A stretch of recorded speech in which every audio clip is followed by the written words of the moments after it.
America में इस समय शटडाउन चल रहा है, जिससे कई सरकारी कर्मचारी बिना वेतन के काम कर रहे हैं। ऐसा इसलिए हुआ क्योंकि राष्ट्रपति डोनाल्ड ट्रंप की सरकार अमेरिकी सीनेट में फंडिंग बिल पास नहीं करवा पाई। सरकार के खर्चों को लेकर सहमति न बनने की वजह से सीनेट ने फंडिंग बिल को अस्वीकृत कर दिया। अमेरिकी सीनेट में फंडिंग बिल पास कराने के लिए 60 वोट चाहिए होते हैं, लेकिन हाल ही में हुए मतदान में सिर्फ 55 वोट मिले, जबकि 47 वोट विरोध में थे। सीनेट में कुल 100 सदस्य हैं, जिसमें 53 रिपब्लिकन, 47 डेमोक्रेट और 2 निर्दलीय सदस्य शामिल हैं। ट्रंप की पार्टी को बिल पास कराने के लिए पर्याप्त वोट नहीं मिल पाए। फंडिंग बिल पास न होने के कारण सरकार को अपने खर्चों को कम करना पड़ रहा है। कई सरकारी विभाग अस्थायी रूप से बंद हो सकते हैं।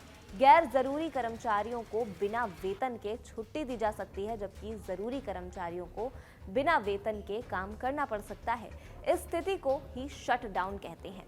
इससे पहले भी अमेरिका में 2013 और 2018 में शटडाउन हुआ था। 2018 में हुए शटडाउन 35 दिन तक चला था। तब ट्रंप सरकार ने अमेरिका और मेक्सिको को सीमा पर दीवार बनाने के लिए पैसे मांगे थे, जिसे सीनेट ने मना कर दिया था। अमेरिका में नया वित्तीय वर्ष 1 अक्टूबर से शुरू होता है, इसलिए बिल पास न होने की वजह से सरकारी कर्मचारियों में से लगभग 40% यानी 8 लाख लोग बिना वेतन छुट्टियों पर भेजे भी जा सकते हैं।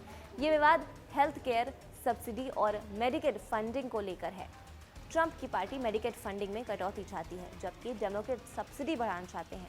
डेमोक्रेट्स का कहना है कि ट्रंप सरकार उनकी मांगें पूरी नहीं कर रही है, इसीलिए वो फंडिंग बिल को मंजूरी नहीं दे रहे हैं। इसी वजह से ये पेंच फंसा हुआ है।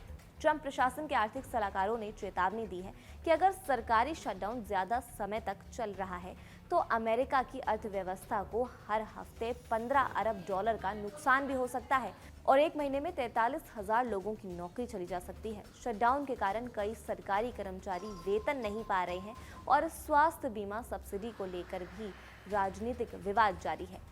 ये विवाद ऐसे समय में बढ़ा है जब ट्रंप की टैरिफ नीतियों के आर्थिक असर पर भी सवाल उठ रहे हैं। हाल ही में पेरोल कंपनी एडीपी की रिपोर्ट में बताया गया कि सितंबर महीने में अमेरिका में प्राइवेट सेक्टर में 32,000 नौकरियां कम हुई हैं। आर्थिक सलाहकारों की 4 पन्नों की रिपोर्ट में कहा गया है कि शटडाउन 1 महीने तक चला तो उपभोक्ता खर्च में 30 अरब डॉलर की कमी आएगी। इसका आधा असर सीधे सरकारी कर्मचारियों पर पड़ेगा और बाकी असर अर्थव्यवस्था के दूसरे हिस्सों में फैल जाएगा।